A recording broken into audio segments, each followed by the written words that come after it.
සදා පූජනීය වන්දනීය මහා සංඝරත්නයන් අවසරයි ධර්ම ශ්‍රවණාබිලාසී ශ්‍රද්ධා බුද්ධ සම්පන්න කාරුණික පින්වතුනි, මේ පින්වත් සියලු දෙනාම දැන් මේ සූදානම් වෙන්නේ ලෞතර බුදුරජාණන් වහන්සේ අපි කෙරෙහි අනුකම්පාවෙන් දේශනා කළ සද්ධර්මයෙන් බෙදක් ශ්‍රවණය කරන්ට.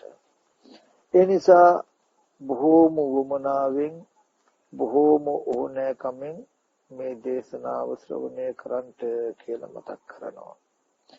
පින්වතුනි, මේට පෙර අපි අනුක්‍රමයෙන් කතා කළා උපාදාන සහිත බවින් ලෝකී ඇලිලා බැඳිලා පවතින අපේ සිත නොයෙක් දුක් පීඩාවන්ට මුල් වෙන මේ ඇලීම බැඳීම දුරු කරගන්නට, ඒ වගේම ලෝකයේ ඇලිලා බැඳිලා පවතින අපේ සිත ඒ මුදවා ගැනීම සඳහා නැත්නම් අනුපාදා පරිනිර්වාණය සඳහා පවතින ධර්මතාවය සාක්ෂාත් කරගන්නේ කොහොමද කියන කාරණාවෙදී ඒ සඳහා අපිට උපකාරී වෙන සිතේ ක්ලේශයන් අනුක්‍රමයෙන් දුරු කළ චිත්ත පාරිශුද්ධිය ඇති කරගන්න ක්‍රමවලදී අපි මේට පෙර නොයෙක් ආකාරයේ ක්‍රම රාශියක් ගැන කතා කළා.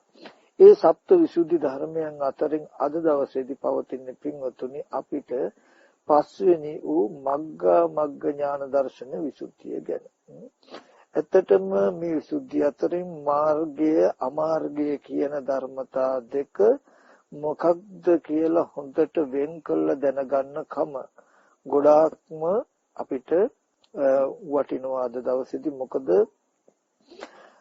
අපි බොහෝ දිනකට වර්තමානයේදී උත්සාහය තිබුණත් සීලාදී ගුණධර්ම පිරීමේ හැකියාව තිබුණත් අපි ආශ්‍රයක්ෂය සඳහා නොමොහුකුල චිත්තේ මොහු කිරීම පිණිස කටයුතු එකම දේ මොකක්ද කියලා හරියට පිළිසිඳ පැහැදිලි නොවීම, පිළිසිඳ නොදැකීම පැහැදිලි නොවීම.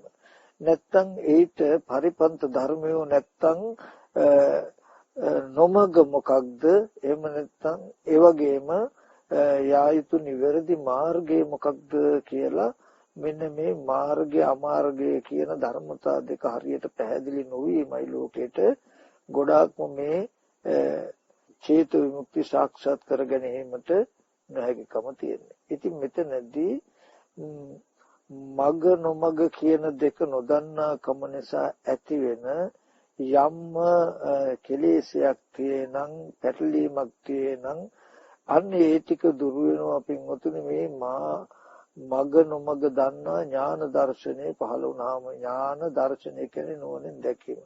මෙන්න මේක මාර්ගයේ, මේක මාර්ගයේ නුවණ ධර්මතාවය කියලා නුවණට පැහැදිලි වෙන්නට ඕනේ, පැහැදිලි කර ගත යුතුයි. එතනදී මුලින්ම මතක් කළා අපි සප්ත විසුද්ධි අතරින් සීලයක පිළිපදලා නීවරණ ධර්මයන් දුරු කළා චිත්ත විසුද්ධිය ඇති කරගෙන ඊට පස්සේ වර්තමාන නාම රූප ධර්මයන් පිරිසිදු දැකලා එතනද සත්පුද්ගල භාවයෙන් යුක්ත ආත්ම දෘෂ්ටියක් තියනවා කියන හැඟීම දුරු කළ ධිට්ඨි විසුද්ධිය සම්පාදනය කරගෙන ඒ නාම රූප ධර්මයන්ට ප්‍රත්‍යසවීම අර්ථයෙන් පටිච්ච සමුප්පාද ධර්මයේ නුවණින් සම්මර්ෂණය කළා කෙසේද යන විමති දුරු කරගත්ත යෝගාවචරයට දැන් මාර්ගය අමාර්ගය කියන ධර්මතා දෙක පැහැදිලි කරගත යුතුයි. මාර්ගය අමාර්ගය කියන ධර්මතා දෙකේ අපැහැදිලිකමක් තියෙනම් අන්න ඒ ටික දුරු කළ සිත පිරිසුදු කරගත යුතුයි. ඒකෙදි ධර්මයේ පින්වතුනි නොයෙක් පර්යායන්ගෙන් නොයෙක් ආචාර්යවරු පෙන්වන එක ක්‍රම රාශියක් තියෙයි. එක්තරා සමහර ආචාර්යවරු පෙන්වනවා පින්වතුනි මේ නාම රූප ධර්මයන් නුවණින් විදර්ශනා කරනකොට කෙසේද යන කාංකා විමුක්ති දුරු වෙන විදිහට පටිච්ච සමුප්පාද ආදී ධර්මයන් බලනකොට අනුක්‍රමයෙන් ඒ විදර්ශනා ඥානය වැඩි වීම නිසා කෙලෙස් ප්‍රහාණය වෙලා ඒ විදර්ශනා නුවණ නිසාම දසවිධ කෞසල්‍ය ධර්මයන් පහළ වෙනවා. ඒ කියන්නේ රෑ යම්සේද දවල් යම්සේද රෑ එසේම එක විදියට පිහිටා හිටින මහා ආලෝකයන් එනවා ඕභාසයන් ඇති වෙනවා. ඒ වගේම ඊතා තීව්‍ර වූ නුවණ එළඹ සිටිනවා.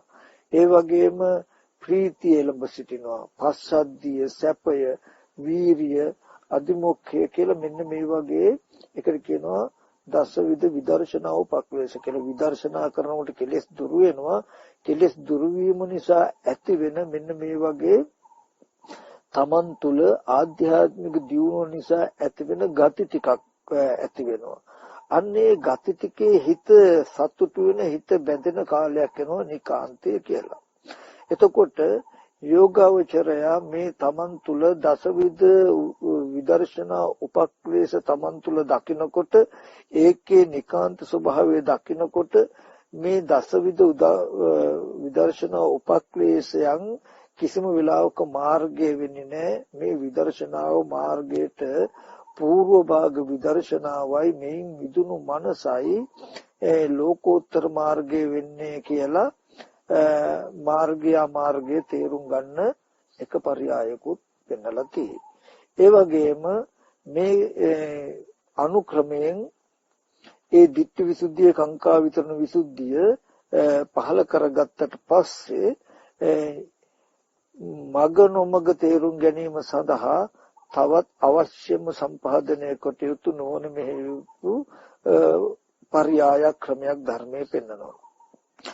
කොයි තැනකින් මොන විදිහකට පැමුණුනත් පින්වතුනි විශේෂයෙන්ම මේ මග්ගා මග්ග ඥාන දර්ශන විසුද්ධියේදී විශේෂයෙන්ම මුල් වෙන පරිඥාවන් තුනක් තියෙනවා. ඥාත පරිඥා, පහන පරිඥා, තීරණ පරිඥා කියලා. මෙන්න මේ ඥාත පරිඥාවෙන් හොඳට පවතින ධර්මතාවයන් දැනගෙන තීරණ පරිඥාවට එළඹෙන කල්හි මග මොකක්ද නොමග මොකක්ද චිත්ත විමුක්තිය සඳහා කියන ටික යෝගියට හොඳට එළඹ සිටින බව තමයි ධර්මයේ පැහැදිලි කරලා පෙන්වන්නේ. ඒකෙදී අපි පොඩ්ඩක් එහෙනම් මෙනෙහි කරලා බලමු මාර්ගය මාර්ගය මොකද්ද නොමග මොකද්ද කියලා හොඳට කරුණු කාරණා තේරුම් අරගෙන නොමග දුරු කළ මාර්ගයේ පිහිටා සිටීමට ඉබඳු ඥාන දර්ශනයේ ඉපදීමට හේතු වෙන ඥාත පරිඥාව පහන පරිඥාව කියන්නේ මොකක්ද කියන කාරණාව. එතෙන්දී පරිඤ්ඤයයි කියලා කියන්නේ පිරිසිඳ දකිනවා. එතකොට පිරිසිඳ දකින ක්‍රම තුනක්. එකක් තමයි ඥාත පරිඥා කියලා කියන්නේ. ඥාත කියන්නේ දැනගන්නවා. තත්ත්ව පරිදි තත්වාකාරයෙන් දැන ගැනීමත් එක ක්‍රමයක්. එතකොට මේ කුමකද ඥාත පරිඥාව? ඒ ඥාත පරිඥාව පින්මුතුනි ස්කන්ධයන්ගේ ධාතුන්ගේ ආයතනයන්ගේ ස්කන්ධ ධාතු ආයතනයන්ගේ තත්වාකාරය යථාභූත ස්වභාවය ඇත්ත ඇති ඇති පවතින ආකාරය නුවණින් ඒ ආකාරයෙන්ම දැන ගැනීම කියනවා ඥාතයි කියලා. එතකොට ඇත්ත ඇති හැටිය තත්වාකාරයෙන්ම දැනගන්නකම ඥාතයි කියලා කියන ස්කන්ධයන්ගේ. එතකොට මොකේද ස්කන්ධ ධාතු ආයතනයන්ගේ.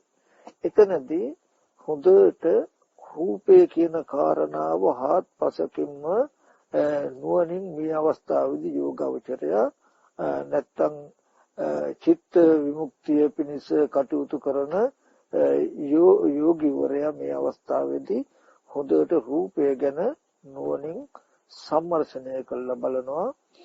යම්තාක් රූප කියලා යමක් තියෙනම් ඒ රූප ටික ඒ රූප කියලා කියන්නේ මොනවද?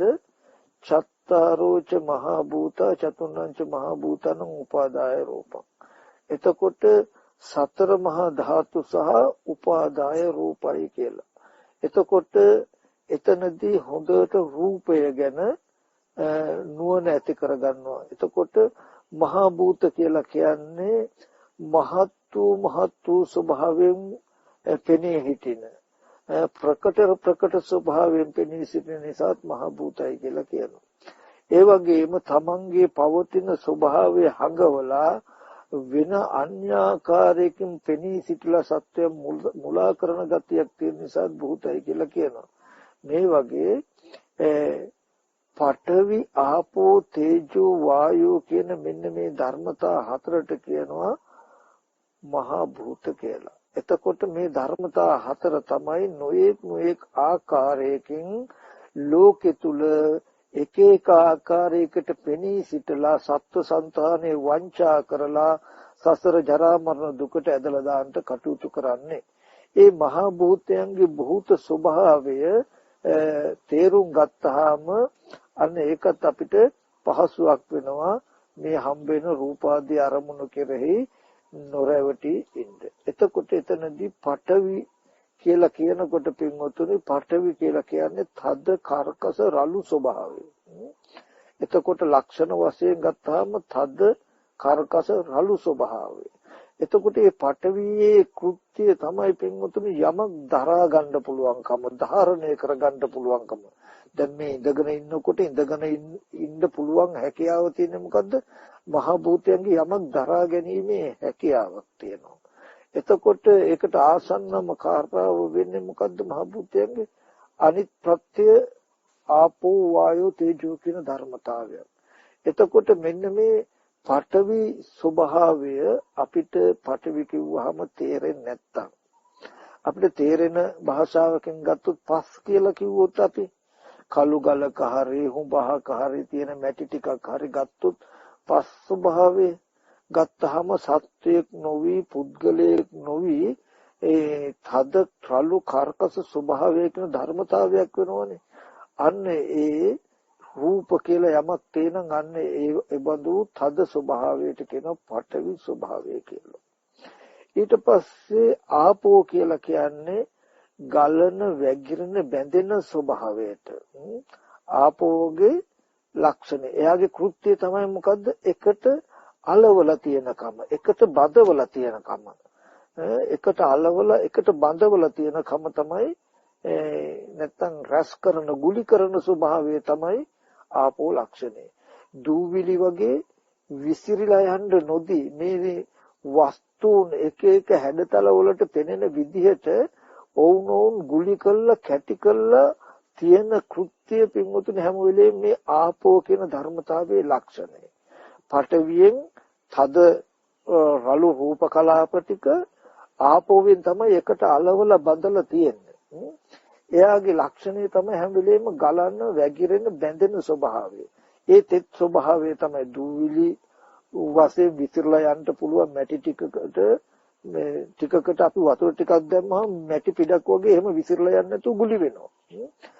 ඒ වගේ මේ සවිඥානික අවිඥානික විදියට අපිට කෙලෙස් වශයෙන් පවත්වන්න පුළුවන් විදිහේ රූප හම්බ වෙන්නේ අපිට මෙන්න මේ ආපෝ ධාතුවෙන් එකට ගුලි කරලා රැස් කරලා තියෙන නිසායි. එතකොට එයාට ළඟම කාරණාව එයාගේ කෘත්‍යය තමයි අලවල එකට ගුලි කරලා බඳවලා තියෙන එක. එයාගේ ආසන්නම කාරණාව ළඟම අය තමයි මොකද්ද? පඨවිත් තේජෝත් වායෝත් කියන ටික. එතකොට තේජෝ කියලා කියන්නේ එයාගේ ලක්ෂණය තමයි දවන, තවන, දිරවන, පැසවන ස්වභාවය.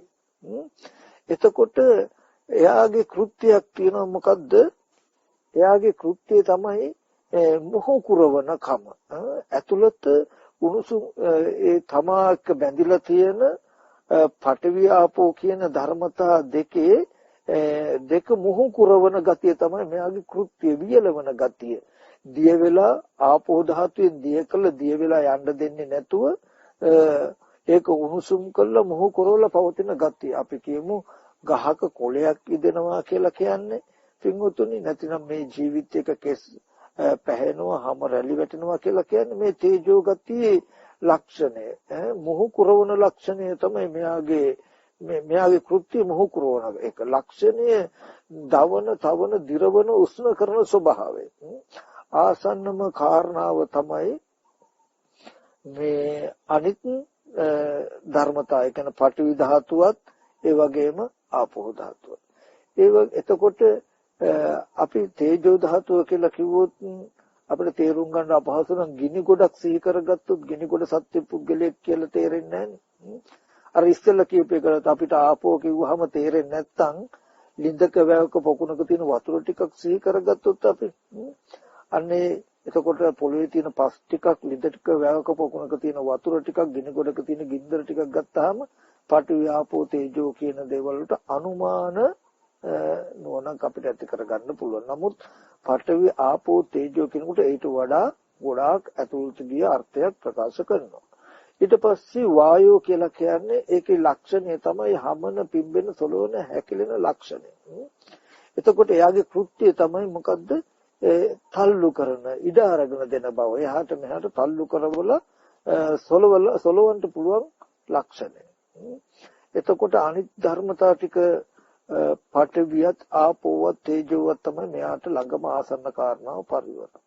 එතකොට මෙන්න මේ පස්දිය ගිනි සුලං කියලා අපිට තේරෙන මට්ටමකට ගත්තොත් ඕකෙදී සත්වයක හෝ පුද්ගලයක හෝ සත්ව පුද්ගල ආත්මයක් තියෙනවා කියලා අපිට හිතෙන්නේ නැහැනේ. අන්න ඒ වගේ තමයි පින්වත්තුනි යම්ම රූප කියලා යමක් තියෙනං ඒ රූපවල ප්‍රകൃතිය නැත්තම් රූපයක සැබෑම සැකසුම තමයි පඨවි ආපෝ තේජෝ වායෝ කියලා කියන්නේ. වර්තමාන විද්‍යාවෙන් උනත් භෞතික විද්‍යාව කරනකොට ඒකට කියනවා පදාර්ථය කියලා. ඝන ද්‍රව තාප වායු කියලා ඒ පදාර්ථය කියන තැනින් උගන්වන්නේ ඔන්න ඔය හතරමයි.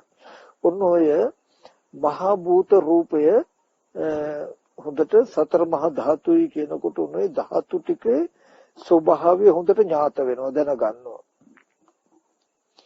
ඒකම ඊට පස්සේ චතුර්ණංච මහ භූතානං උපාදාය රූපං. එතකොට ඒ මහ භූතයන්ගේ උපාදාය රූපය කියලා යමක් තියෙනවා. උපාදාය කියලා කියනකොට පින්වතුනේ උපාදාය කියලා කියන්නේ ඇසුරු කරගෙන පවතිනවා නිසා පවතිනවා කියන එක. මහ භූත ටික නිසා පවතින මහ භූත ඇසුරු කරගෙන පවතින රූප කියලා කොටසකුත් තියෙනවා. එතකොට අපි යොකට උපමාවක් කළොත් අපි බිත්තියක චිත්‍රයක් ඇඳුවොත් මේ චිත්‍රය කියන එක බලන්න බිත්තිය උපාදාය කරගෙන බිත්තිය ඇසුරු කරගෙන පවතින්නේ. කිසිම වෙලාවක චිත්‍රයට තනියම ඉන්න බෑ තව යමක් ඇසුරු කරගෙන. බිත්තියක් හරි බෝඩ් එකක් හරි එතකොට කුලයක් හරි මොකක් හරි ඇසුරු කරගෙන තමයි චිත්‍රයකට පවතින්න පුළුවන්. එහෙම නැතුව කිසිම වෙලාවක චිත්‍රයකට පවතින්න පුළුවන් කමක් නැහැනේ. එතකොට යම් වෙලාවක චිත්‍රයේ අඳින බිත්තිය හෝ කඩදාසිය හෝ බෝඩ් එකට ඉන්න පුළුවන් චිත්‍රේ නැතුව. නමුත් චිත්‍රෙට ඉන්න බෑ බිත්තිය හෝ බෝඩ් එක හෝ කඩදාසිය නැතුව. එතකොට බිත්තිය නිසාම බෝඩ් එක කඩදාසිය නිසාම පවතින ඒව ඇසුරු කරගෙන පවතින ඒව තියෙනකම්ම තිබුණොත් විතරක් විද්‍යමාන වෙන රූප ටිකක් තියෙනවා. ඒක චිත්‍රය වගේ. ඒ වගේ අපිට ඇහැට පෙනෙන රූප ගත්තොත් පින්වතුනි ඒව ඔක්කොම චිත්‍ර. ඇහැට පෙනෙන වර්ණ සටහනක් තියෙනං හැඩ සටහනක් තියෙනං දිගයි රවුම් හතරස් කියලා අපිට හැඩ පෙනෙන කමක් හෝ නැත්තම් කහ පාට නිල් පාට රතු පාට කියලා වර්ණ පෙනෙන කමක් හෝ ගත්තොත් පින්වතුනි මේ වර්ණය හැම වෙලාවෙම හොඳට දකින්න බිත්තියක ඇඳි චිත්‍රයක් වගේ. මේ චිත්‍රයට කිසිම වෙලාවක තනියම ඉන්න බෑ බිත්තිය හෝ බෝඩ් එක නැතුව වගේ මේ ඇහැට පෙනෙන රූපයකට තනියම පවතින්න බෑ පින්වතුනි අපිට පඨවි ආපෝ තේජෝ වායෝ කියන මහ භූත ටික නැතුව. එතකොට ඇහි ප්‍රසාදේ චක්කු ප්‍රසාදේ කියන මේ උපවත්කම ගත්තාම ඒ උපවත්කමට තනියම පවතින්න බෑ. ඒ මහ භූතයන්ගේම උපවත්කමටයි චක්කු ප්‍රසාදය කියලා කියන්නේ. ඒ චක්කු ප්‍රසාදයට ගෝචර වෙන රූපය වර්ණ සටහන මහ භූතයන්ගේම උපාදාය රූපයි කියලා කියන්නේ. අපි ඕකට තව නිදසුනක් අපි ගත්තොත් පින්වතුනේ වතුරකට වැටලා තියෙන ඡායාවක් දිහා බලන්න. වතුරකට වැටලා තියෙන ඡායා රූපයක් දිහා බලන්න. දැන් ඉදිරියක ඒ වතුර පොකුණායිනේ හෝ ලිඳායිනේ හෝ තියෙන ගහක හෝ නැතිනම් කුමන හෝ වස්තුවක ඡායාව වැටලා තියෙන්න පුළුවන්. දැන් වතුරට වැටලා තියෙන ඡායාව ඇහින් බැලුවොත් අපිට හොඳට පේනවා. හොඳට බලන්න ඇහැට පෙනෙන රූපයක් ඒ ඡායා රූපය. ඇහැට පෙනෙන උපාදාය රූපයක්. ඒ ඡායාව පෙනෙනවා. බැරි වෙලා හරි අපි මේ පෙනෙන දේ අල්ලන්න කියලා අත දැම්මොත් වතුරට කවදාවත් බලන්න පෙනෙන දේ අපිට අහු වෙනවද කියලා පෙනෙන දේ අහුවෙන්නේ අහුවෙන්නේ මොකද්ද? පෙනෙන දේ ඇසුරු කරගෙන පවතින මහ භූතයන්ගෙන් එක් ධර්මයක් වූ ආපෝ ධාතුව නැත්නම් වතුර තමයි අහුවෙන්නේ. දැන් බලන්න මේ ඡායා රූපයත් උපාදාය රූපයක්. මොකද්ද? වතුර නැත්නම් ආපෝ ධාතුව උපාදාය කරගෙන තමයි ඒ ඡායා රූපේ පවතින්නේ. ඒ වගේ දැන් අපිට මේ ඉදිරියෙන් තියෙන වස්තුන් පෙනෙනවා. ගොඩ නැගිලි ගස් කොළන් පෙනෙනවා. දැන් මේ පෙනෙන දේ පින්වතුනි පඨවි ධාතුව ඇසුරු කරගෙන පවතින්නේ. හරියට අර පොකුණේ ආපෝ ධාතුව නැත්නම් ජලය ඇසුරු කරගෙන ඡායාවක් යම්සේ පෙනෙයිද ඒ විදිහටමයි කිසිම වෙනසක් නැහැ. දැන් මේ පඨවි ධාතුව ඇසුරු කරගෙන අපිට පෙනෙන මේ වස්තුව ගහක් කියලා හෝ පොළොව කියලා හෝ ආසනයක් කියලා පෙනෙනවා නම් පෙනෙන දේ අල්ලන්න අපි අත දැම්මොත් පින්වතුනි පෙනෙන දේ අහුවෙන්නේ අත ගිහිල්ලා පඨවි ධාතුව හැපෙන්නේ. එතකොට අතන පෙනෙන දේ අහුවෙන්නේ අපිට අත ගිහිල්ලා හැපෙන්නේ වතුර නැත්නම් ආපෝ ධාතුයි වගේ. මෙතන පෙනෙන දේ කවදාවත් අපිට හම්බ වෙන්නේ නැහැ. පෙනෙන දේ හැපෙන්නේ ගිහිල්ලා ඒ පෙනෙන දේ වතාගෙන යථාර්ථයෙන් යටින් පවතින පඨවි ධාතුවේ. ඒ වගේම තමයි හොඳට බලන්න කිසිම වෙලාවක මේ උපාදාය රූපේ මහ භූතයන්ගෙන් වෙන් කරලා ගන්න බෑ. කිසිම වෙලාවක ගන්න බෑ. ඒ කියන්නේ වතුර ටික තියෙද්දි අර පෙනෙන ඡායා රූපය විතරක් ඔසෝලා ළඟට ගන්න පුළුවන් වෙයිද? කිසි වෙලාවක දුරස් කරන්න හෝ ලං කරන්න පුළුවන් වෙයිද? කිසිම වෙලාවක පුළුවන් කමක් නැහැ. හැබැයි අපිට මෙහෙම පුළුවන්. වතුර භාජනයකට ඡායාවක් වැටලා තිබුණොත් ඡායාව පතිත වෙලා තියෙන වතුර භාජනෙත් එක්කම ලං කළොත් ඔන්න ඡායාව ලං වෙයි. භාජනෙත් එක්කම දුරස් කළොත් ඡායාව දුරස් වෙයි. ඒ වගේ අපිට මේ පෙනෙන උපාදාය රූපයක් කවදාවත් මහ භූතයන්ගෙන් වෙන් කළා ගන්නම බෑ. ඒක ලං කරන්නවත් දුරස් කරන්නවත් ඔසලව ගන්නවත් මොන විදියටවත් බෑ. ඒක පුළුවන් නම් පුළුවන් වෙන්නේ ඒ පෙනෙන රූපය නිර්මාණය කරපු මහ භූත රූප කලාප ටිකත් එක්කමයි එහාට මෙහාට කරන්න වෙන්නේ. අර වතුර භාජනයම කළොත් මිසක අපිට මේ යම් වස්තුවක් පේනකොට පේන දේ ළඟට එනවා පේන දේ දුරට ගෙනියනවා වගේ පේන්නේ අපිට පේන දේ නිර්මාණය කළා අපිට පේන දේ පේන සලස්සලා ඒක ඇසුරු කරගෙන පවතින මහ භූත ටිකක්. අන් ඒ මහ භූත රූපයත් එක්කම එහාට කරලා මෙහාට කරලා තමයි පෙනෙන දේ ලං කරනවා හෝ දුරස් කරනවා කියන එක අපිට තේරෙන්නේ. එතකොට උපාදාය රූපය කියලා කියනකොට හොඳට තේරුම් ගන්න ඕනේ අන් ඒ වගේ මහ භූතයන් නිසා මහ භූතයන් ඇසුරු කරගෙන පවතින රූප. මේ රූපවල ස්වභාවය නොදන්නා කමත් අපි මේ රූපයන්ට රැවටෙන්න ආත්ම භාවය ඇති කරගන්න කෙලෙස් ඇති කරගන්න හේතුවක් වෙනවා. ඒ නිසායි මේ ස්කන්ධයන්ගේ ඥාත ස්වභාවය ඇති කරගන්න ඕනේ. ස්කන්ධයන්ගේ ඇති තතු දැනගන්නා ස්වභාවය අත්‍යවශ්‍යම අවශ්‍ය වෙන්නේ. එතකොට ඒ වගේම කන කියලා කියන්නේ මහ භූතයන් නිසාම උපවත් වෙච්ච සද්දේ ගෝචර කරගන්න ගොදුරු කරගන්න පුළුවන් උපවත්කම. නාසය කියලා කියන්නේ මහ භූතයන් නිසාම උපවත් වෙච්ච ගන්ධය කියන එක ගෝචර කරගන්න පුළුවන් ආයතනයක්. එතකොට දිව කියලා කියන්නේ මහ භූතයන් නිසාම පවතින රසයන් ගෝචර කරගන්න පුළුවන් උපවත්කම ප්‍රසාද ගති. ඒ වගේම කය කියලා කියන්නේ ගැටෙන දෙයක් ගෝචර කරගන්න පුළුවන් අල්ල ගන්න පුළුවන් කයේ ප්‍රසාද ගති. ඒවා ගත්තාම ඔක්කොම මහ භූත ටික නිසා පවතින රූප. ඒ වගේම බාහිර ඇහැට පෙනෙන රූපය, කනට ඇහෙන ශබ්දය, නාසයට පෙනෙන ගන්ධය, දිවට පෙනෙන රස කියන මෙන්න මේ ටික ගත්තාම මහ භූතයන් නිසා පවතින රූප ඇසුරු කරගෙන පවතින රූප. ඊට පස්සේ තියෙනවා පින්වතුනි මේවට කියනවා උපාදාය ඖදාරික රූප කියලා. උපාදායයි ඖදාරිකයි කියන්නේ රළුයි. තව තියෙනවා උපාදාය සුකුම රූප කියලා කොටසක්. උපාදායයි සුකුමයි කියලා කියන්නේ ඒකේ ස්වභාවය තේරුම් ගන්න හරිම අපහසුයි. හරිම අමාරුයි. මෙන්න මේ වගේ නිදර්ශනයක් පවා දෙන්න විදිහක් නැති නිසා මේවට කියනවා ඊ타මත්ම සියුම්. ගැටීමක් වෙන්නේ නැති, දර්ශනයක් වෙන්නේ නැති, දකින්නත් බැරි, ගැටෙන්නේ නැති ඊටම සියුම් රූප ටිකක් තියෙනවා ධම්මායතනේ පරියාපන්න. ඒ කියන්නේ සිතේ තියෙන සිතුවිලි කියන ගති නිසා කයෙන් ප්‍රකට වෙන රූප තියෙනවා. ඒකේ තියෙන දේ තමයි ඒ රූපවල හරි පුදුම ස්වභාවයක් තියෙන්නේ. ඒ රූපේ මූලික ස්වභාවය තියෙන්නේ සිතේ තියෙන සිතුවිලි, වේදනා සංඥා සංකාර කියන සිතුවිලි. හැබැයි ඒක ප්‍රකට වෙන්නේ මහ භූතයන්ගෙන්. ඒක ප්‍රකට වෙන්නේ මහ භූතයන්ගෙන්.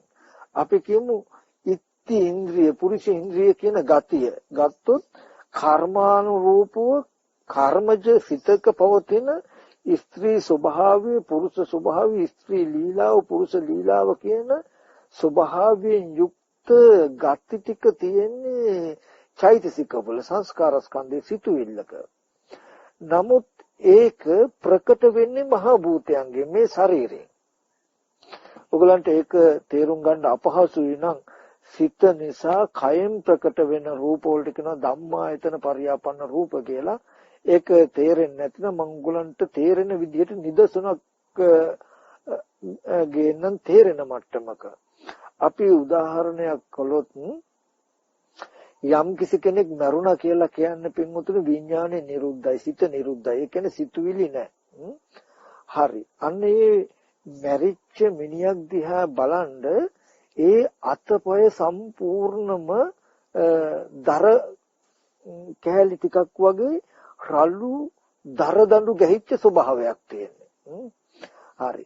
දැන් බලන්න මේ හිත තියෙනකොට වෙන දේ හිතේ තියෙනවා ධම්මායතන පරියාපන්න රූපයක් තියෙනවා පින්තුනේ කම්මඤ්ඤතා රූපය කියලා. කාය කම්මඤ්ඤතා. කම්මඤ්ඤතා කියලා කියන්නේ කර්මන්නේ බව. මේ බලන්න මේ අත ඇඟිලි නමන්න පුළුවන්, හරවන්න පුළුවන්, කරකවන්න පුළුවන් පහසුයි. මේ කයේ මේ පහසුව කයෙන් ප්‍රකට වෙන්නේ. කයේ මේ පහසුව තියෙන්නේ සිතේ තියෙන සිතුවිලි ටික තියෙනකන්. එතකොට ධම්මායතනේ පරියාපන්නයි, හැබැයි මහ භූත කයෙන් තමයි ප්‍රකට. ඒකට කියනවා කම්මඤ්ඤතා රූපය.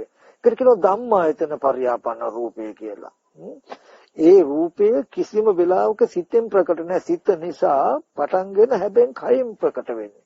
අපි කෙනෙක් පුද්ගලෙක් කියලා රැවටෙන්නත් හේතු වෙලා මේ අතපය නැමෙන දිගෑරෙන ස්වභාවයත් අපි පුද්ගලෙක් ඇති රැවටෙන්න හේතු වෙන්නේ. අපි යම් වෙලාවක දැනගත්තොත් සිතේ ඇති ගති ටික නිසා කයෙන් ප්‍රකට වෙන ධර්මතාවයක් නේද මේ කම්මඤ්ඤතාවය කියන්නේ, කාය කම්මඤ්ඤය කියන්නේ.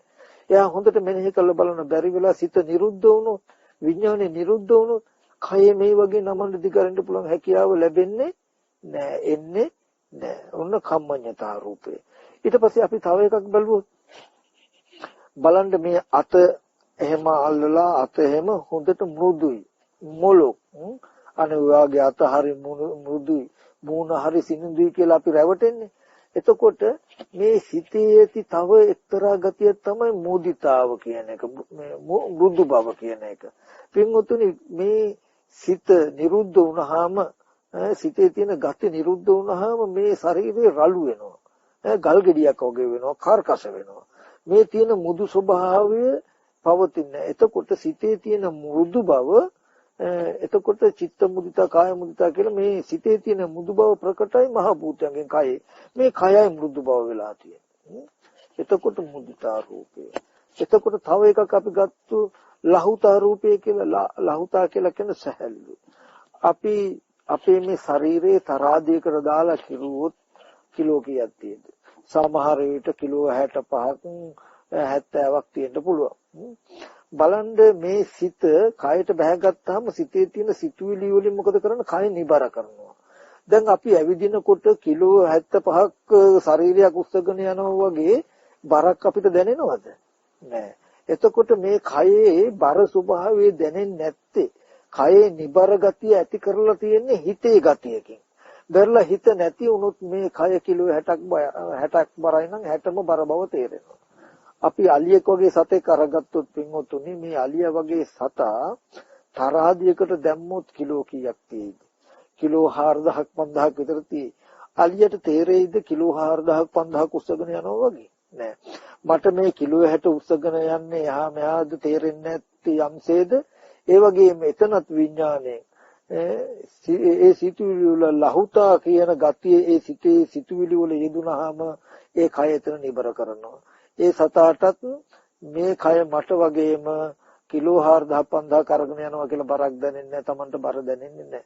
එතකොට මම මතක් කළේ මේ සිතේ තියෙන සිතුවිලි වල ගති කයෙන් ප්‍රකට කරන රූප තියෙනවා. එතකොට ඒවට කියනවා සුකුම රූප කියලා. මම ඔබට තේරුම් ගන්න මතක් කළේ.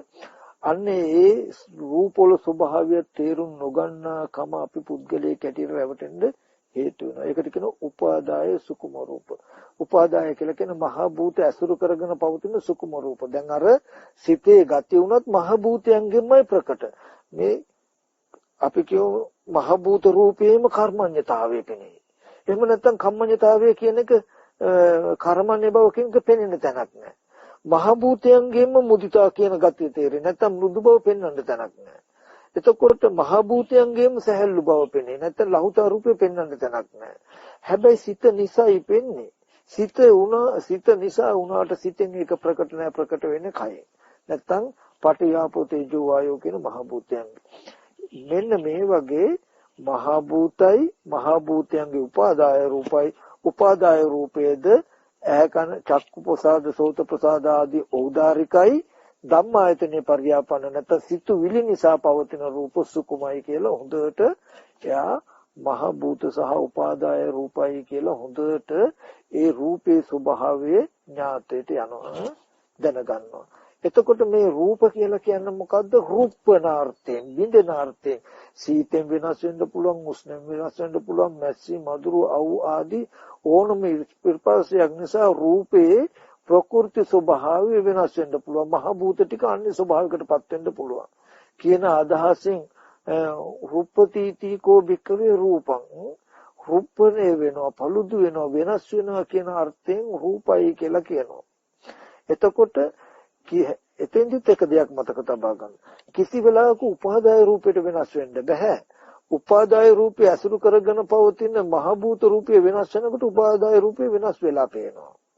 ඒකයි හිත දියුණු කරපු කෙනෙකුට මෙතන තියෙන මේ පස් ටිකක් අරගෙන ඕනම දෙයක් මවන්න පුළුවන්. ඇයි නැවෙන පස් ටික එක එක ආකාරයට පෙනී හිටින හැඩයට අවකාශ ධාතුවට සාපේක්ෂව පෙනෙන හැඩයටයි අපිට චිත්‍රයක් පෙනෙන්නේ.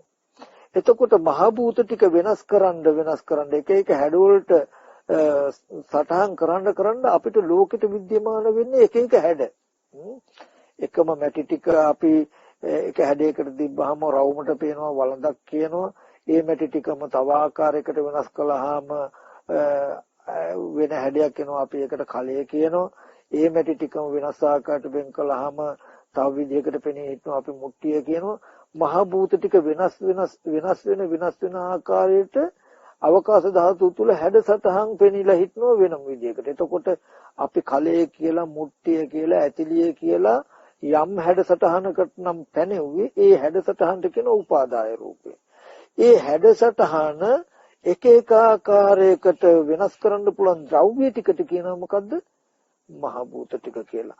බැරි වෙලා පෙනෙන හැඩය වෙනස් කරපු ද්‍රව්‍යම මහ භූත වුණා නම්, මහ භූත ද්‍රව්‍යම වුණා නම් කලයක් හදලා පෙන්නපු මැටි ටිකෙන් ආයයි ඇතිලියක් හදලා පෙන්වන්න බැරි වෙනවා. නමුත් පෙනෙන දේ ද්‍රව්‍ය නොවන නිසා, ද්‍රව්‍ය පෙනෙන දේ නොවන නිසා අපිට ද්‍රව්‍ය ටික වෙනස් කළ වෙන දෙයක් පෙන්වන්න පුළුවන්. ආයතයේ ද්‍රව්‍ය ටික වෙනස් කළ වෙන දෙයක් පෙන්වන්න පුළුවන්. ඔන්න ඔය විදිහටයි පින්වතුනි එක එක ආකාරවලට මහ භූත ටික එක එක විදිහට වෙනස් වෙවි විකාර වෙවි අපිට එක එක විදිහ හැඩතල පහළ වෙන්නේ. ඔන්න ඔය විදිහට හොඳට රූපේ ඥාත ස්වභාවය ඇති කරගන්න ඕනේ. ඊට පස්සේ ඒකෙන් මතක් කරනවා තව දෙයක්. යම්ම රූප තියෙනම් පින්වතුනි, මිනිස්යන්ගේ රූප, දෙවියන්ගේ රූප, බ්‍රහ්මයන්ගේ රූප, යක්කුන්ගේ, පෙරේතයන්ගේ රූප, අමනුෂ්‍යයන්ගේ රූප කොහෙවත් තිබුණේ නැහැ. අතීතයේදී තිබුණා නම් තිබුණේ, දැනුත් තියෙනවා නම් තියෙන්නේ, අනාගතයට තියෙනවා නම් තියෙන්නේ මහ භූතනේ සහ උපාදාය රූපයි කියන මෙන්න මේ රූප විතරමයි. ඒ රූපද සීතෙන් වෙනස් වෙන, උෂ්ණෙන් වෙනස් වෙන්න පුළුවන්. රූපත මේ රූපණේ වෙන ලක්ෂණයකින් යුක්තයි කියලා හොඳට රූපය ගැන එයාට නුවණයි. ආයේ කෙසේද කිසිම සැකයක් නැහැ. නංගිගේ රූපේ, මල්ලිගේ රූපේ, අම්මගේ රූපේ, තාත්තගේ රූපේ කියලා අතීතයේදී මල්ලිගේ රූපේ දැක්කා, නංගිගේ රූපේ දැක්කා, අනාගතයේදී පුතාව බලන්න පුළුවන් කියලා. ඒ බඳු රූප නෙමෙයි මේ යෝගාවචරයට හැම රූපයකම යථාර්ථ ස්වභාවය පවතින ස්වභාවයයි මේ ඥාත පරිඥා දැනගැනීමෙන් පිරිසිදු කටයුතුයි කියන තැන මේ ඥාත පරිඥාවට හසු වෙන්නේ. ඊගාවට වේදනා කියලා යමක් තියෙනම් වේදනාව කියලා කියන්නේ සැප විඳින කමක් වෙන්න පුළුවන්, දුක විඳින කමක් වෙන්න පුළුවන්, උපේක්ෂාව විඳින කමක් වෙන්න පුළුවන්. ඒ වේදනාව චක්කු සම්පස්සේ ඇහැට රූපයක් ස්පර්ශ වීමෙන්, කනට ශබ්දයක් ස්පර්ශ වීමෙන්, නාසයට ගන්ධයක් ස්පර්ශ වීමෙන්, දිවට කයක් ස්පර්ශ වීමෙන්, දිවට රසක් ස්පර්ශ වීමෙන්, කයට පොට්ටබ්බයක්, මනසට ධර්මාරම්මණයක් ස්පර්ශ වීමෙන් වෙන්න පුළුවන් කියලා උප්පත්ති ස්ථාන 6ක් තියෙනවා. ඒ 6 හරහා සැප හෝ දුක් හෝ උපේක්ෂා හෝ යම් වේදනාවක් තියෙනම් ඒ හැම වේදනාවක්ම විදීම් ස්වභාවයක්ම ස්පර්ශ ප්‍රත්‍යයෙන් උපදින සිතක අවස්ථාවට ඇතිවල නිරුද්ධ වෙන චෛතසික ධර්මයක් කියලා. ඒකේ ලක්ෂණීය විදීම් ස්වභාවයයි විඳින ලක්ෂණයයි කියලා ලක්ෂණයක් දන්නවා. ඒ ස්වභාවය දන්නවා. එතකොට මගේ වේදනාව, දෙවියන්ගේ වේදනාව, බ්‍රහ්මයන්ගේ වේදනාව, සත්තුන්ගේ පුද්ගලයන්ගේ වේදනාව එහෙම නෙමෙයි. වේදනා කියලා යමක් තියෙනම් ඒ හැම දෙයක්ම චෛතසිකයක් ස්පර්ශ මාත්‍රයකින්ම හටගන්නේ කියලා හොඳට චෛතසිකයන්ගේ ස්වභාවය එයා දන්නවා. ඊගාවට ඥාත පරිඥාවේදී ඥාතේදී සංඥා කියලා යමක් තියෙනවා. සංඥා කියන්නේ හඳුනනවා. මොකක්ද හඳුනන්නේ? රූප හඳුනනවා, ශබ්ද හඳුනනවා, ගන්ධ හඳුනනවා, රස හඳුනනවා. එතකොට කයට ගැටෙන පොට්ටබ්බයන් හඳුනනවා, සිතින් සිහි කරන ධර්මාරම්මණයන් හඳුනනවා. මොනවද හඳුනන? සැපයි කියලා හඳුනනවා, දුකයි කියලා හඳුනනවා, උපේක්ෂයි කියලා හඳුනනවා. එතකොට මේ කුමන ආකාරයක හැඳිනීමක් ආවත් සංඥාව කියලා කියන්නේ හඳුනන කම. ඇහැට පෙනෙන වර්ණ බව හඳුනනවා, නිල් පාට, කහ පාට, රතු පාට බව හඳුනනවා. ඒ වගේම දිග රවුම් හතරස් කියලා හඳුනනවා. මේ වගේ රූප හඳුනනවා. ශබ්ද හඳුනනවා. දෙර සද්දයක් වෙන්න පුළුවන්, සතෙක්ගේ සද්දයක් වෙන්න පුළුවන්, කුමන හෝ ශබ්දය හඳුනනවා, ගන්ධය හඳුනනවා. එතකොට මල් සුවඳක් වෙන්න පුළුවන්, කැවුම් සුවඳක් වෙන්න පුළුවන්, කෝපි සුවඳක් වෙන්න පුළුවන්, රස, ලුණු රස වෙන්න පුළුවන්, තිත්ත රස වෙන්න පුළුවන්, අඹුල් රස වෙන්න පුළුවන්, රස හඳුනනවා. සීතක් වෙන්න පුළුවන්, උෂ්ණයක් වෙන්න පුළුවන්, රළු දෙයක් වෙන්න පුළුවන්, මෘදු දෙයක් වෙන්න පුළුවන්, කයට ගැටුණු දෙයක් හඳුනනවා. කෙනෙක්ව සිහි වෙලා වෙන්න පුළුවන්, දෙයක් සිහි වෙලා වෙන්න පුළුවන්, අතීතයේ සිහි වෙලා වෙන්න පුළුවන්, හිතට සිහි වෙන දේවල් හඳුනනවා. කියලා යමක් තියෙනම් මම හඳුනනවා හෝ හැඳිනීම කෙනෙක්ගේ හෝ පුද්ගලයෙක්ගේ හඳුනා ගැනීම නෙමෙයි. සංඥා කියලා කියන්නේ හඳුනනවා කියන ලක්ෂණයක්. ඒ හඳුනනවා කියන ලක්ෂණය පින්වතුනි දකිනවා සිතේ තියෙන චෛතසිකයක්. මේ සිත කියන ධර්මතාවයේ තියෙන සිතුවිලි මාත්‍රයක් ස්පර්ශ ප්‍රත්‍යයෙන් හටගන්නේ කියලා හොඳට දන්නවා. ඊකට චේතනා. චේතනා කිව්වහම පෙනෙන රූපෙට හිතන්න පුළුවන්. යතහ යතහනම් සංජානාති තත තතන වූහරති. යම් යම් ආකාරයකට හඳුනයිද ඒ ආකාරයට හිතනවා. එක ආකාරයක හැඩේ හඳුනනවා ඇතිලිය කියලා හිතුවා. ඒ වගේ සද්දයකට එක ආකාරයට හඳුනනවා ගිරවෙක් කියලා හිතුවා. එක ආකාරයකට සද්ද හඳුනනවා කපුටෙක් කියලා හිතුවා. යම් යම් ආකාරයකට හඳුනයිද ඒ ආකාරයකට විවහාර කරනවා. එතකොට සංඥාවගේ විපාකයේ විවහාරයේ මිසක මේ මම හිතලා හෝ පුද්ගලයෙක් හිතලා හෝ තව කෙනෙකුගේ හිතීම නෙමෙයි. එතකොට චේතනාව කියන එක සිතේ ක්‍රියාකාරීත්වයක්. සංඥාව ආරම්භය හිත හසුරන ආකාරයක්. සිතුවිල්ලක්. එතකොට ඒක ස්පර්ශ ප්‍රත්‍යයෙන් හටගන්න සිත අරමුණක් ආරම්භය මෙහෙවන ආකාරයක් හැටියට නැත්තම් හිතින් ලක්ෂණයක් හැටියට මේ චේතනාව හඳුන්වන එක සිතුවිල්ලක්. ඊගාට විඥානය ගත්තාම විඥානන්ති චිත්තං. එතකොට චින්තෙන්ති විඥානන්ති චිත්තං. සිත ගැන විඥානය ගැන ගත්තාම විඥානය කියන්නේ දැනගන්නවා. එයාට මොකද්ද දැනගන්නේ? ඇත්තටම දැනගත්තාම අපි රූපයක් දැනගන්නවා. රූපේ දැනගන්නවා කියනකොට රූපේ ක්‍රම රාශියකින් ක්‍රම 4කින් රූපයක් දැනගන්නවා. මොකද්ද? රූපේ සැපද දුකද උපේක්ෂා ගතියද රූපේ විඳිනකම දැනගන්නවා. රූපේ හැඩය හඳුනනකම දැනගන්නවා. රූපේට හිතපු ආකාරය දැනගන්නවා. රූපේට දැනගත්ත බව දැනගන්නවා කියලා මේ විඥාණයෙන් කරන්නේ මොකද්ද? රූපයක් විඳපු බව, රූපයක් හඳුනාගත් ආකාරය, රූපේට හිතපු දේ දැනගන්න දේ. අපි ඉස්සරහට මෙහෙම රූපයක් ආවා. මේ අරමුණ හිතෙන් විඳින බව දන්නවා. මේ හැඩේ හඳුනනවා. හඳුනපු හැඩයට අපි වටාපත කියලා හිතනවා, දැනගන්නවා. මේ දැනගන්නවා කියන්නේ මොකද්ද? මේ අරමුණ විඳනනම් උපේක්ෂායි වේදනාවක් කියලා දන්නවා. මේ හැඩේ දන්නවා. හැඩේට වටාපත කිව්වා කියලා දන්නවා.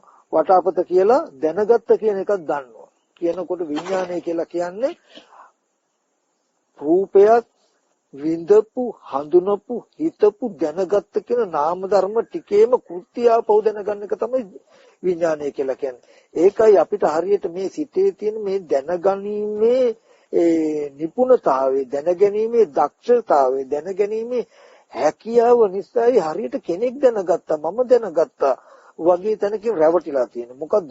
විඳින බවක් දැනගෙන, හඳුනන බවක් දැනගෙන, හිතව බවක් දැනගෙන, දැනගත්ත බවක් දැනගෙන. ඊට පස්සේ මෙයා තව යමක් කරනවා. මේ චෛතසික ටික හරි පුදුම කටයුතු ටිකක් කරනවා. විඳින බව දැනගත්තාම දැනගත්ත බව විඳලා. විඳිනපු ඊට පස්සේ විඳපු බව හඳුනනකොට හඳුනපු බව විඳලා. හිතපු බව දැනගන්නකොට දැනගත්ත බව හිතලා. එතකොට මේ විදිහට ඔවුනොන් අඤ්ඤමඤ්ඤය කියලා කියන්නේ මේ චෛතසික ටිකේ ගති සිත දන්නවා, සිතේ ගති චෛතසිකය දන්නවා. චෛතසිකේ ගති වලට පැවැත්මට හිත උපකාරයි, හිතේ පැවැත්මට සිතුවිලි ටිකේ පැවැත්ම උපකාරයි. හිත කියලා යමක් තියෙනවා නම් හිත කියන එක මේ වෙලාවේදී විඳින, හඳුනන, හිතන කියන ගතිය නිසාම දැනගන්නවා. දැනගන්නේ විඳින, හඳුනන ගති ටිකමයි කියලා සිත කියන එක පෙරපසු කොහෙන්වත් ආවෙවත් කොහාටවත් යන්නේ නැති මේ සිතුවිලි නිසා විඳිනකම, හඳුනනකම, හිතනකම නිසාම දැනගන්නවා. දැනගත්ත කමම විඳලා, හඳුනලා, හිතලා කියලා විඳින්නෙත් දැනගන්නෙත් විඳින්නෙත් දැනගන්නෙත් හඳුනන්නෙත් දැනගන්නෙත් හඳුනන්නෙත් හිතන්නෙත් දැනගන්නෙත් හිතන්නෙත් කියලා ඒ සිත කියනක එතන උපන්න ඒ ධර්මතා ටික නිසාම හටගෙන ඒ ධර්මතා ටික පවතින කම්ම පැවතිලා ඒ ධර්මතා ටික නිසාම නැති වෙන ධර්මතාවයක්. මෙන්න මේකටයි විඥානය කියන්නේ කියලා දකිනකොට විඥානය කියන එක කොහාටවත් යන්නේවත් කොහෙවත් ඉඳලා ආවවත් නැති එතන උපන්න ධර්මතා ටිකම දැනගනිමින් ඒ ටිකම හඳුනගනිමින් එතනම පැවතිලා ඒ ධර්මතා නිරුද්ධ වෙන ධර්මයක් කියලා හොද්දට විඥානයේ විඥාන ගතිය ඥාතයි. ශබ්දයක් කියනකොට එන ශබ්ද රූපය විඳිනවා. හොඳට ශබ්ද රූපය හඳුනා ගන්නවා. කපුටෙක් ගැහුවා කියලා හිතනවා, දැනගන්නවා. දැන් දැනගත්තේ මොකද්ද? මේ වේදනාව, මේ ශබ්ද රූපයේ වේදනා ගතිය දන්නවා. ඒ ශබ්ද රූපයේ හැඩසටහන හඳුනනවා. ඒ හැඩයට කපුටෙක් ගැහුවා කියලා හිතව බව දැනගන්නවා. දැනගත්ත බව දැනගන්නවා. දැන් දැනගත්තාම විඳේ මොකද්ද? කපුට කියලා දැනගත්ත බව විඳලා, කපුට කියලා හඳුනපු බව විඳලා, කපුට කියලා හිතපු බව විඳලා. හැඳුනුවේ මොකද්ද? ආවේ කපුට මේ શબ્දෙන් ආවේ මේ උපේක්ෂා වේදනාවක් කියලා හඳුනලා. මේ විදිහ කපුට කියලා හිතුවා කියන එක හඳුනලා. කපුට කියලා හිතුවා කියලා දැනගත්තා කියන එක හඳුනලා. හැඳිනීමත් මේන් ඔබට යන්නේ. හිතුවේ මොකද්ද? සැප බව හිතලා, හඳුනපු ගම හිතලා, දැනගත්ත බව හිතලා. එතකොට ඔන්න හොද්දට අපිට කපුට දැනගත්තා කියනකොට එතනම උපන්න සිතුවිලි ටික නිසාම දැනුමක් ඇති වුණා කපුට කියලා. ඒ දැනුම ඒ කපුට කියලා දැනගැනලා එන්න පෙරවත් එයින් පසුවත් නැහැ. කනට සද්දයක් ඇහෙනකොටම කපුට කියලා දැනගැනලා ඇති වුණාම ඒ දැනගන්න හේතු වෙන සිතුවිලි ටිකම අල්ලගෙනම දැනගත්ත කවම අල්ලගෙන සිතුවිලි පහළ වෙනවා කියලා මෙහෙම නේද සෝත විඥානය කියන්නේ කියලා දන්නකොට මටයි ඇහෙන්නේ මට හොඳට ඇහුණා අහන දේ මට මේ හොඳට තේරුණා කියලා ඒක පුද්ගල භාවයෙන් ගන්න මේ හිතේ හැකියාව යන ගණයට යනවා. ඒ වගේ නාසයට දිවට ශරීරයට කුමන හෝ අරමුණ ගැටුණාම ඒ අරමුණ එතනම ඒ උපන්න ශේස්ත්‍රෙම දැනගන්න කම ඉපදිලා ඒ ධර්මතා ටික නිරුද්ධ වෙනකොටම නිරුද්ධ වෙනවා කියලා එයාට හොඳට නුවණයි. මෙන්න මේ විදිහට විඥානයන්ගේ විඥානයේ ඥාත ස්වභාවය ඇති වෙනවා. ඒ වගේ රූප වේදනා සංඥා සංකාර විඥාන කියන ස්කන්ධ ටිකේ ස්කන්ධ ස්වභාවයේ ඥාත පරිඥාවෙන් පරිඥායි. ඊට පස්සේ ආයතන ටික දන්නවා. ආයතන කියලා කියන්නේ මොකක්ද කියලා. යම් කිසි කර්මාන්ත ශාලාවක් වගේ දෙයක් ගත්තාම නැවත නැවත වස්තුන් නිස්පාදනය කරන තැනක්. ධර්මයේ සඳහන් වෙන්නේ අයදානත්තු ආයතනත්තු ආකරත්තු ආයතනත්තු. ඒ කියන්නේ රජයකට නැවත නැවත අයබදු ගෙවන්න වෙනවා. ඒක මේ එක සැරයක් ගෙවලා ඉවරයක් නෑ. වාහනයක් හරි නැත්තම් මොන හරි දෙයක් තියෙන මේ අවුරුද්දේට අයබදු ගෙවුවා. ආයේ ඊගාව අවුරුද්දෙත් ගෙවන්න වෙනවා. ආයෙත් ඊගාව අවුරුද්දෙත් ගෙවන්න වෙනවා. නැවත නැවත ගෙවන්න වෙනවා මේක මේක එක සැරයක් ගෙවලා ඉවරයක් නෑ වගේ. ඒ වගේ නැවත නැවත චිත්තචෛසික ධර්මයන් උපද්දන නිසා මේ ආයතනයේට මේ ඇහැට රූප කන ශබ්ද කියන මේවට ආයතන කියලා කියනවා. නැවත නැවත චිත්තචෛසික ධර්මියෝ උපද්දන නිසා. ඒ වගේම ආකරත්තු ආයතනත්තු ස්වර්ණාකර රත්නාකර වගේ ආකර තියෙනවා.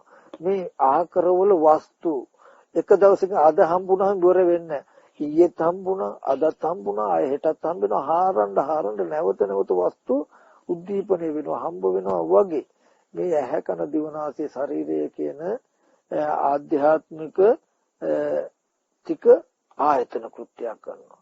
රූප ශබ්ද ගන්ධ රස පොට්ටබ්බ ධම්ම බාහිර ටික ආයතන කෘත්‍යයක් කරනවා. ආයතන කියලා කියන්නේ ඇහත් රූපයත් දෙක චක්කු විඥානයත් ඒ නිසා උපන්න චිත්තචෛසික ධර්මයට උපදිනවා. නැවත නැවත උපදිනවා.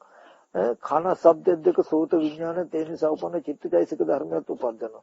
ඒ නිසා නැවත නැවත උපදිනවා. ඒ නිසා මේවට කියනවා ආයතන කියලා. ඊගාවට මේ ආයතනයන්ගේ තව පැවැත්මක් කරනවා.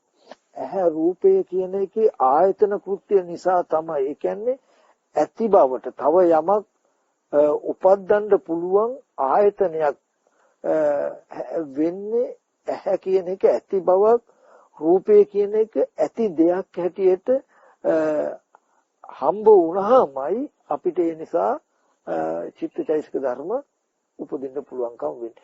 ඇහැ හටගෙන නිරුද්ධ වෙන රූපය හටගෙන නිරුද්ධ වෙන ධර්මයක් වුණොත් ආයතන නිරුද්ධ යන ගණයට යනවා මිසක නැවත නැවත චිත්තචෛසික උපදින්න බෑ. උදාහරණයක් ඇටියට මම ඒක කිව්වේ මන ආයතනයේ ධම්ම ආයතනය කියන කාරණාව කොහොමද මේක ආයතනයක් වෙන්නේ කියලා. අපි කිව්වොත් ඔබ අම්මා කියලා සිහි කරනවා. එතකොට යම් හිතකින් සිතුවිලි ටිකක් සිහි කරගන්න කම තමයි වෙන්නේ.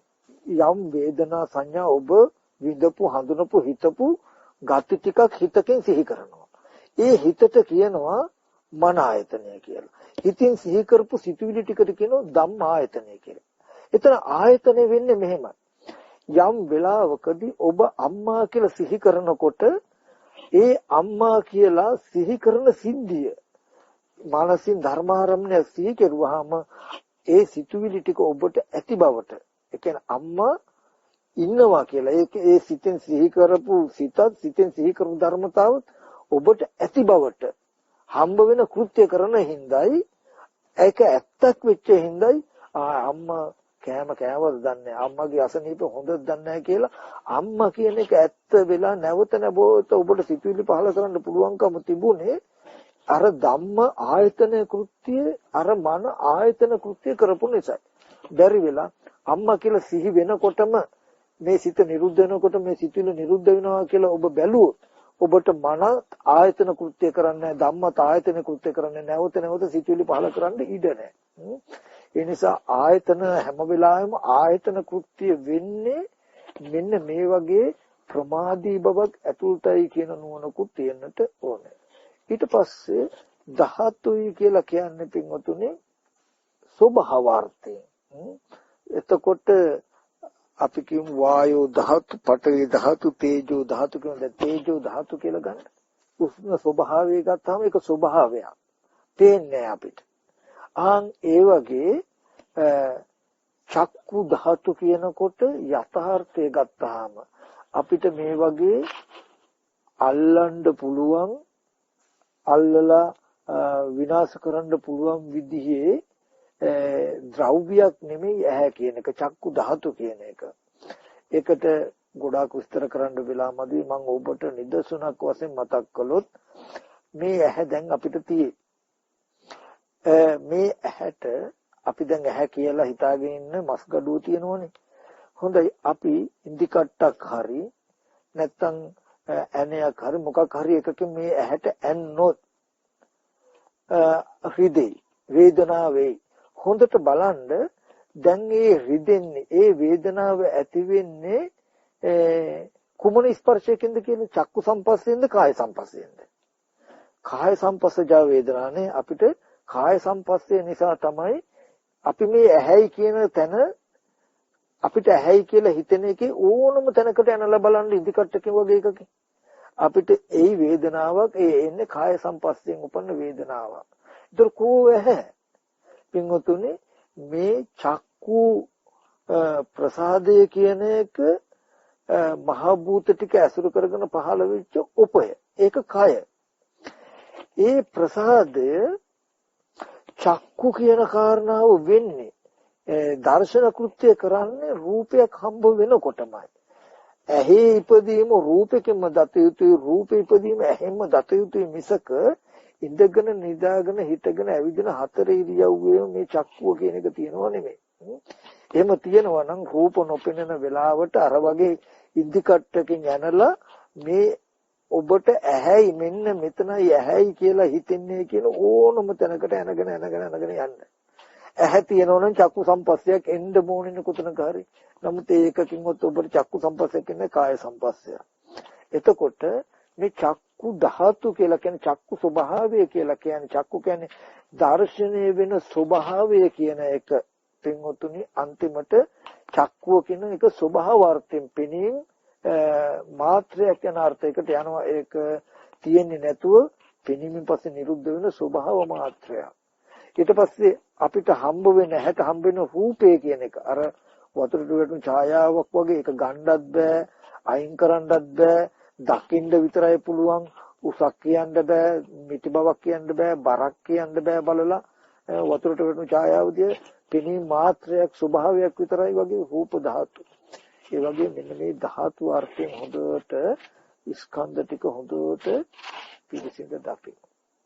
දැක්කහම එයාට මේ ස්කන්ධ ටික ආරම්භය ස්කන්ධයන්ගේ ස්වභාවය හේතුන්ගෙන් හටගෙන හේතු නැති වෙන අනිත්‍ය ධර්මතාවයක් කියන නුවණ හොඳට එළඹ සිටිනවා. අනිත්‍ය ධර්මතාවයක් කියන නුවණ එළඹ සිටිනවා. ඒ වගේම අනිත්‍ය නිසාම දුක්ඛ ධර්මතාවයක් කියන නුවණ එළඹ සිටින මේ ස්කන්ධ ධාතු ආයතන අනිත්‍ය දුක්ඛ දෙයක් කියන අදහස එළඹ සිටින. එතනදී පින්තුන් තේරුම් ගන්න ඕනේ ඒ දුකයි කියනකොටත් ඒක ඥාත පරිඥාවෙන් මේ විදිහට පරිඥය වෙන්න ඕනේ. මොකද සමහර අය තර්ක කරනවා යද්ද නිච්ඡන් තන් දුක්ඛ, යමක් අනිත්‍ය නම් ඒක දුකයි කියලා ගන්නවා නම් එහෙම ගන්න බෑ, ඒක බොරු. හැමතැනදීම එහෙම වෙන්නේ නැහැ. ඇයි? ඒගොල්ලෝ නිදසුන් ගන්නවා. සැප වේදනාව අනිත්‍ය වෙනකොට දුක එනවා තමයි. දුක් වේදනාව අනිත්‍ය වෙනකොට දුක එන්නේ නැහැනේ, සැපයිනේ. එහෙනම් යද්ද නිච්ඡන් තන් දුක්ඛ, යමක් අනිත්‍යයි නම් ඒක දුකයි කියලා ගන්න බෑනේ. එහෙනම් ওই වචනේ බොරුනේ. ඒක බුද්ධ දේශනාවක් නෙමෙයිනේ කියලා තර්ක කරන අය ලෝකේ ඉන්නවා. එතකොට ඒ නිසා ඕගොල්ලෝ ඥාත පරිඥා කියනකොට හොඳට හාත්පසම දැනගන්න ඕනේ.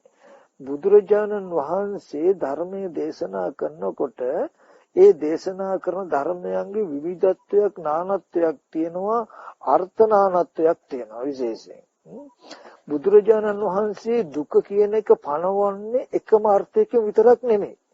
විවිධාර්ථයකින්.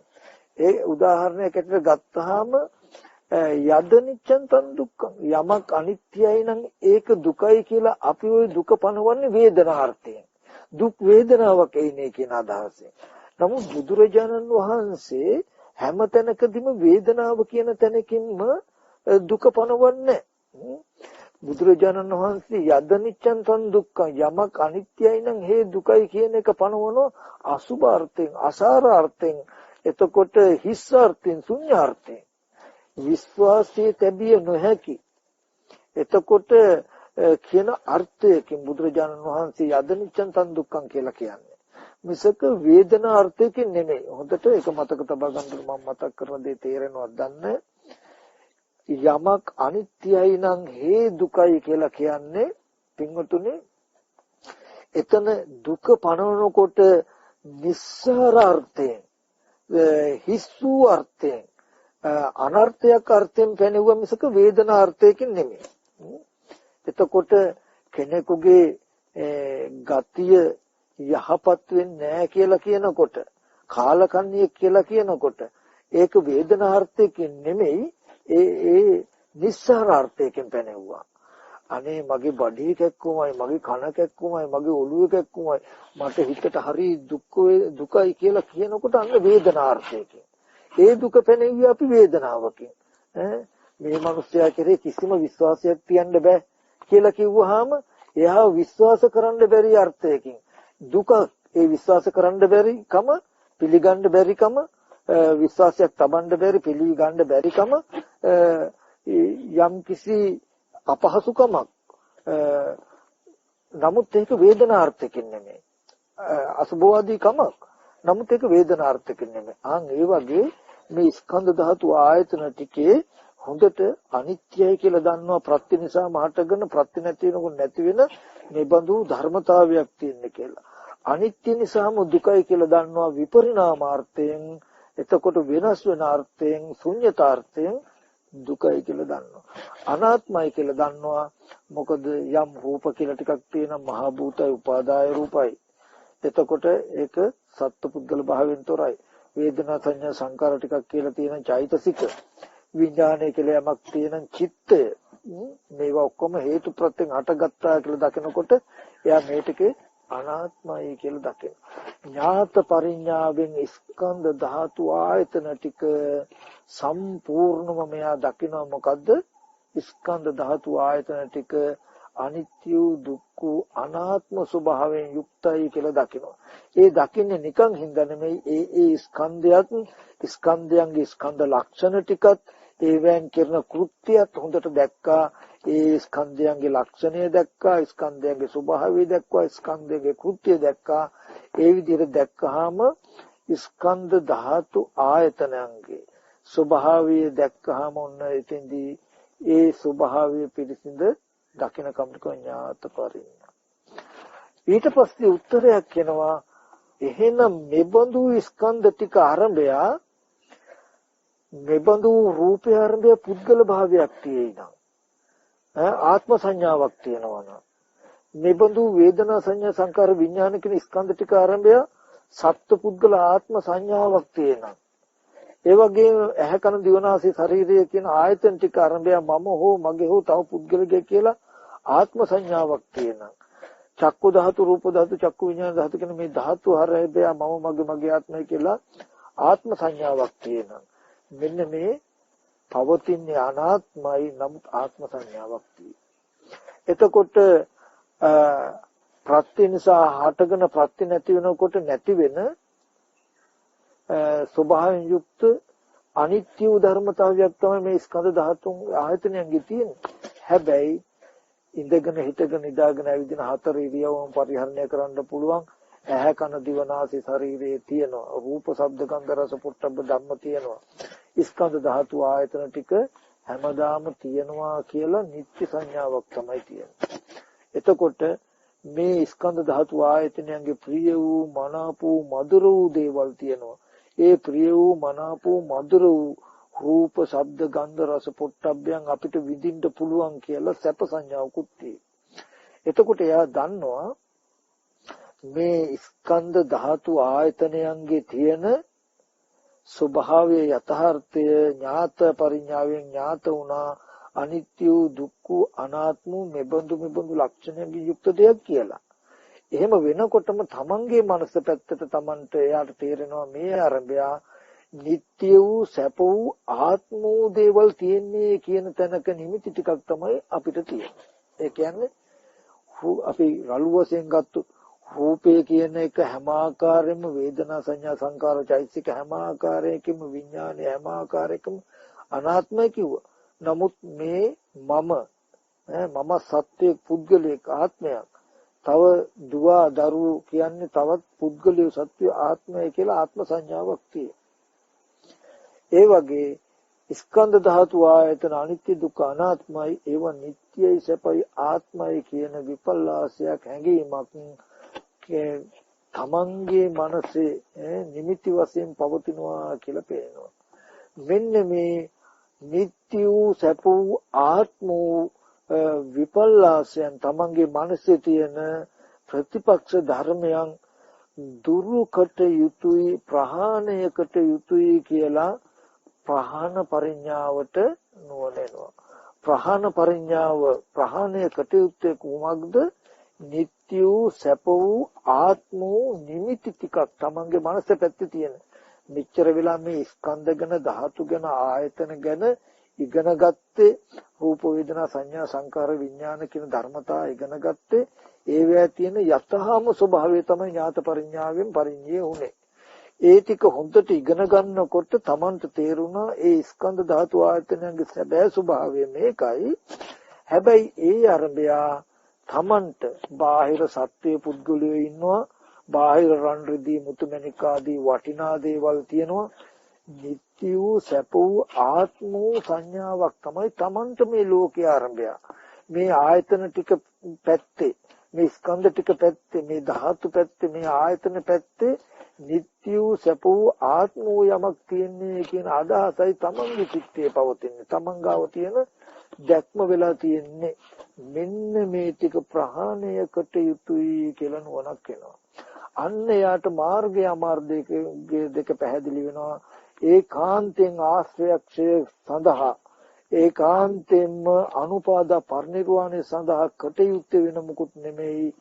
මේ නිට්ටයයි සැපයි ආත්මයි කියලා ගත්ත කෙලෙස් ටික ප්‍රහාණය කිරීමෙන්මයි මෙන්න මේ අනුපාදා පරිනිර්වාණය සාක්ෂාත් කරගන්න තියෙන්නේ කියලා නුවණක් වෙනවා. මොකද දැන් මේ සසර ඇදලා බැඳලා තබලා ජරා මරණ දුකට පත්වන උපාදාන සහිත භවක ලෝකයේ තුල පවත්වලා ආයතන ටික තුල පවත්වලා ජරා මරණ දුකට තමන්ව පත් කරන එකම ධර්මතාවය මේ ටික ගවේෂණය කරනකොට හම්බුණා.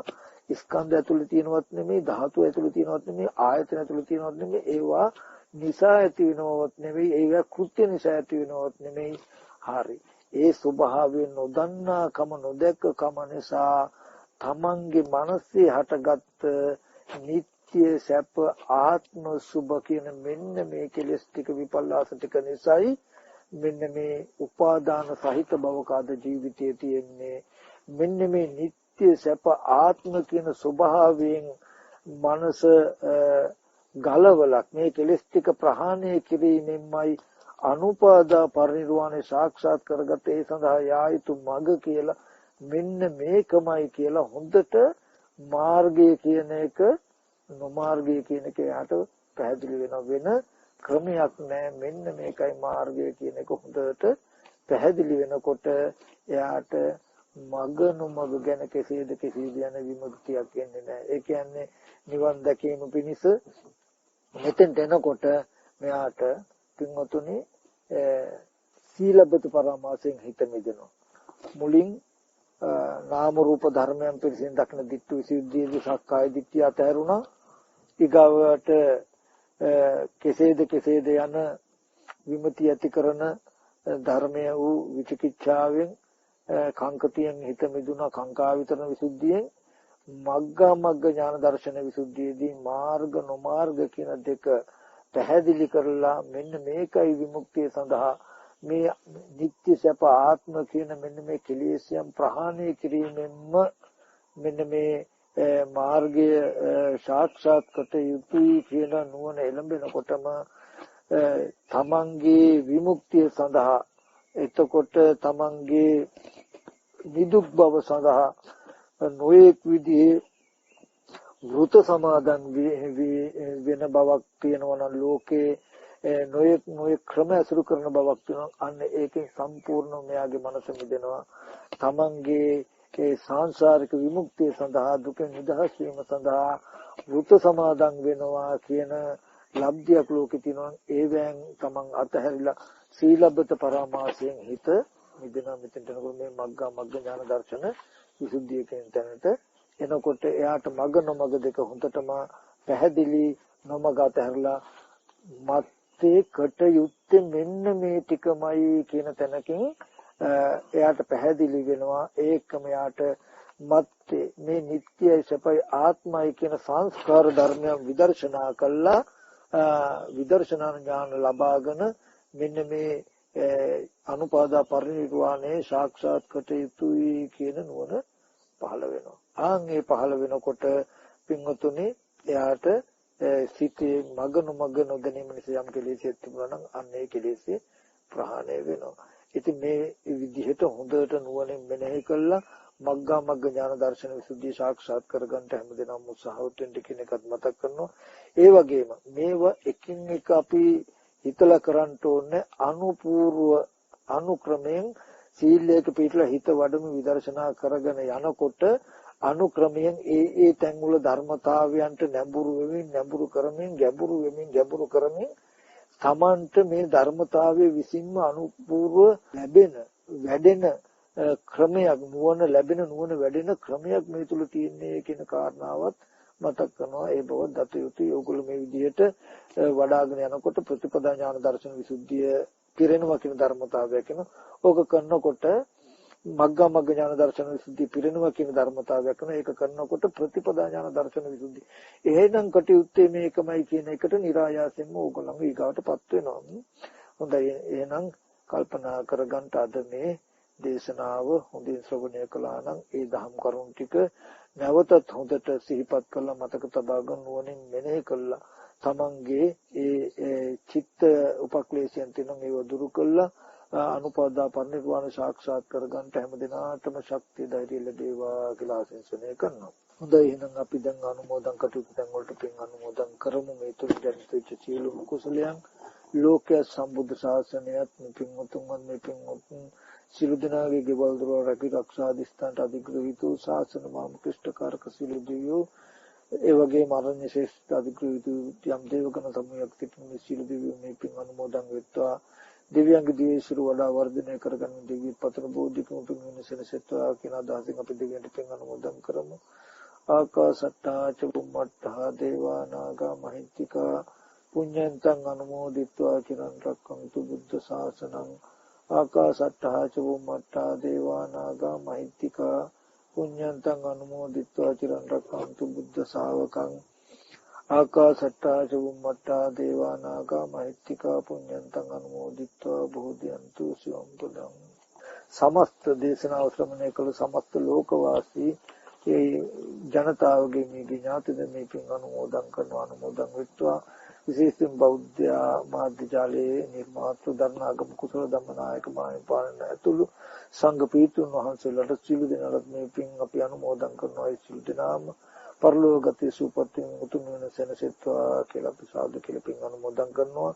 මේ දේශනාව සඳහා දායකත්වයේ සැපයූ සියලු දෙනාට දේශනාව ශ්‍රවණය කළා සියලු දෙනාට ඒ බෞද්ධ නාලිකාවේ වර්තමාන කටයුතු කරන අපේ වරුලන්දේ ස්වාමීන් වහන්සේ ඇතුළු ඒ වගේම රෝහණ ගරුතර මහත්මයා ඒ වගේම කාර්ය මණ්ඩලයේ කල්යාණ පුතාය සම්පුතාය ඇතුළු මේ බෞද්ධ නාලිකාවේ මේ සත්ක්‍රියාව සඳහා කටයුතු කරන සියලුම දෙනාට මේ කුසල ධර්ම බලයෙන් සියලු දෙනාට නිදුක් නිරෝගී සුවපත් භාවයේ චිර ජීවනයේ වෙත්වා කරන කෙනියා ශාසන මාමක කටයුතු දියුණු කරගන්න ශක්තිය ධෛර්යය ලැබේවා. මේ කුසල ධර්ම සෑම දිනාටම එකසේ හේතු උපනිශ්‍රේ වීම උතුම් නිර්වාණ සම්පත්තිය සැනසෙන්න සෑම දිනාටම මේකෙන් හේතු පාරමී වේ.